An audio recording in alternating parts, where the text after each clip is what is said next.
We just watched major policy shift from President Trump, who spoke live from the Oval Office, joined by NATO Secretary General Mark Rutte. The president announced he will be allowing Ukraine to purchase more American weapons, including Patriot defense missiles. And the president tore into Russian President Vladimir Putin. He said, quote, he's very unhappy with Putin and threatened 100% tariffs on Russia if the peace deal is not agreed upon within 50 days. When asked 50 days, why that long, he said it's really not a long time. I mean, think about it. 100% tariffs could be coming. They could not sustain that with that economy. This is Outnumbered. I'm Harris Faulkner, here with my co-host Emily Campagno. Also joining us today, Lisa Booth, Fox News political analyst, Alicia Acuna from the West Coast, Fox News senior correspondent, and Paul Morrow, Fox News contributor, attorney, and retired NYPD inspector and attorney. All right, so, Alicia, we look at the situation. We've been covering this for 1,220 days. So the idea of Ukraine getting crushed and needing more is not specifically new, but President Trump ran in part on saying he would end this. It's 157 days. It's not that long into his presidency. And he's given an ultimatum to a man he once described as having a good relationship with. Yes, absolutely. And I also find it interesting, and Jackie Heinrich hit on this, that he said it didn't matter to him that the Senate, while it's doing its job and it's doing a good job considering the 500% tariffs on countries that do deals with Russia, right? He's got his own deal going on as well, with 100% tariffs on the table in 50 days. He made it very clear, we're going to hit them and we're going to hit them hard. Some of it's going to come from me, some of it could come from the Senate, but either way, you are dealing with me now. And he also made it incredibly clear that you are no longer dealing with President Biden. Right. I think it's also important, Paul, that we not pay for this. And that seems to be critical because the president hit that point hard. Let's watch. I am with Russia, but we'll discuss that maybe a different day. But we're very, very unhappy with them, and we're going to be doing very severe tariffs if we don't have a deal in 50 days. Tariffs at about 100%. You'd call them secondary tariffs. You know what that means. But today we're going to talk about something else. And as you know, we've spent $350 billion approximately on this war with Russia and Ukraine, and would like to see it end. It wasn't my war, it was Biden's war. It's not my war. I'm trying to get you out of it. And we want to see it end. And I'm disappointed in President Putin because I thought we would have had a deal 2 months ago, but it doesn't seem to get there. Paul, $350 billion the U.S. has already spent on this war. And so he's saying, no, you guys ponied up for your percentages at the G7 summit recently. That's how they'll get paid for. This is where Donald Trump's straight-talking realpolitik really hits the ground, and it's something he doesn't get a lot of credit for because the foreign policy intelligentsia, this is all ironed out on the campuses and among the academics, all the think tanks, and they see Donald Trump as some sort of, unwashed, uneducated character or something because he doesn't speak their language. Why? Because he speaks plainly and he goes right to the truth. Trump is the first guy that we've seen relative to the Soviet Union, which is what Putin wants to reconstitute. He's the first guy who's taken NATO back to first principles, which is, we're all in this together, guys, and we're not going to pony up all the money for all of the defense. We've created in Europe a series of defense junkies, and they're all sitting around. I've been over there. Wow. They're sitting around saying, don't worry about it, guys. It's okay, because you know what? America will send the 82nd Airborne, and we'll get out of this. Take the money and put it into whatever. And very clearly that's gone away. And you have to say to yourself, where were our NATO ambassadors all of this time? Did nobody come back from Europe, come back from The Hague, and say, Mr. President, I got to tell you something. They're all deadbeats. They won't even put up the 2% that they're supposed to put up. You mean with the last administration? With going back even further, the German politicians literally laughed at Donald Trump first time around when he said, you're going to all be beholden to Russian oil.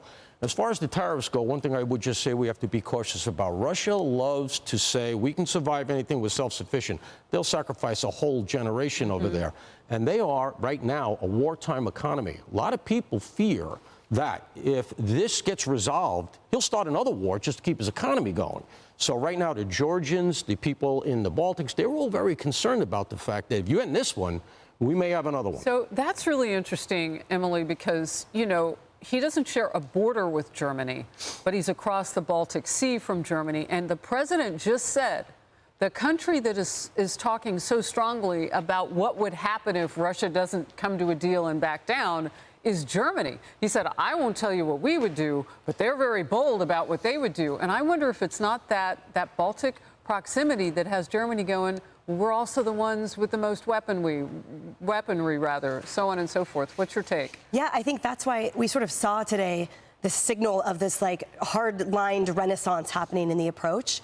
And the whole point is that this is going to test the allied cohesion, indeed, absolutely that, and then the real impact of economic pressure.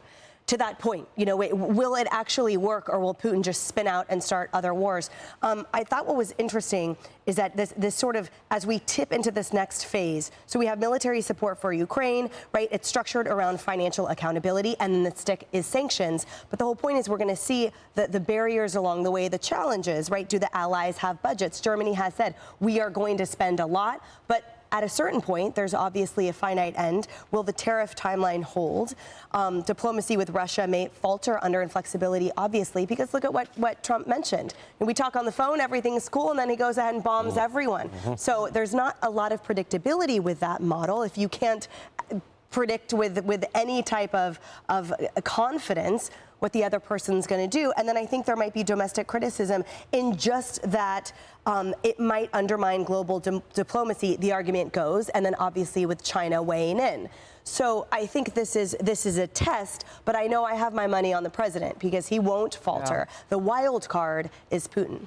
So the politics of this, you know, I mean, what Emily's talking about is true. It's what's going on at home and potentially what kind of pressure that can put on a deal or the president. So we know the United Senate and House can put on their 500% tariffs on the countries that do business with Russia.